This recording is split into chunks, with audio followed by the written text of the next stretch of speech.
ইমানদার উলামাদের জমিনে।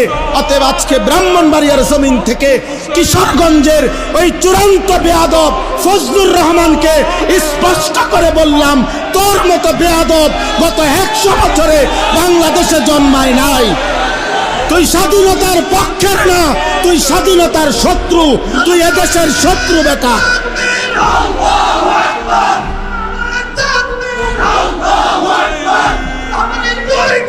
জুতা মারো তালে তালে।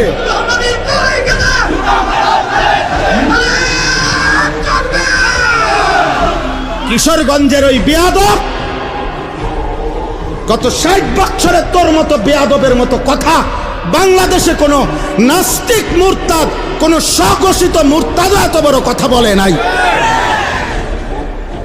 সে দেশের মা বোনদেরকে বলছে যে আপনারা আলেমের সন্তান পেটে নিবেন না।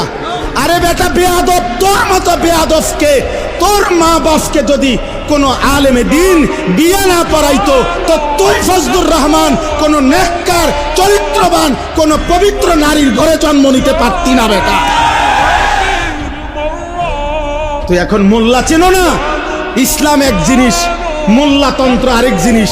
ইসলাম তোর আব্বার, ইসলাম তোর বাবার নাকি বেটা? হ্যাঁ, ইসলাম তুমি আনছো নাকি? এজন্য এটা স্পষ্ট, এই বেয়াদব চূড়ান্ত বেয়াদব। বাংলাদেশের জমিনে ইনশাআল্লাহ এমন নিকৃষ্ট বেয়াদবের বিচার হবেই হবে ইনশাআল্লাহ, কোনো সন্দেহ নেই ইনশাআল্লাহ। এই পর্যন্ত কেউ আপনার এই পৃথিবীতে, আমরা পড়ছি কিতাবে, ওলামায়ে কেরামের রক্ত বিষের মতো। বিষ যেমন মানুষকে শেষ করে দেয়, ওলামায়ে কেরামের রক্ত নিয়ে কেউ ছিনিমিনি খেললে, ওলামায়ে কেরামের ইজ্জত নিয়ে কেউ ছিনিমিনি খেললে, খোদার কসম, রব্বে কাবার কসম, আল্লাহ তাআলা ওই ব্যক্তি, ওই গোষ্ঠী, ওই দলকে বেইজ্জতি, লাঞ্ছিত, অপমানিত করেই করে, করেই করে, করেই করে।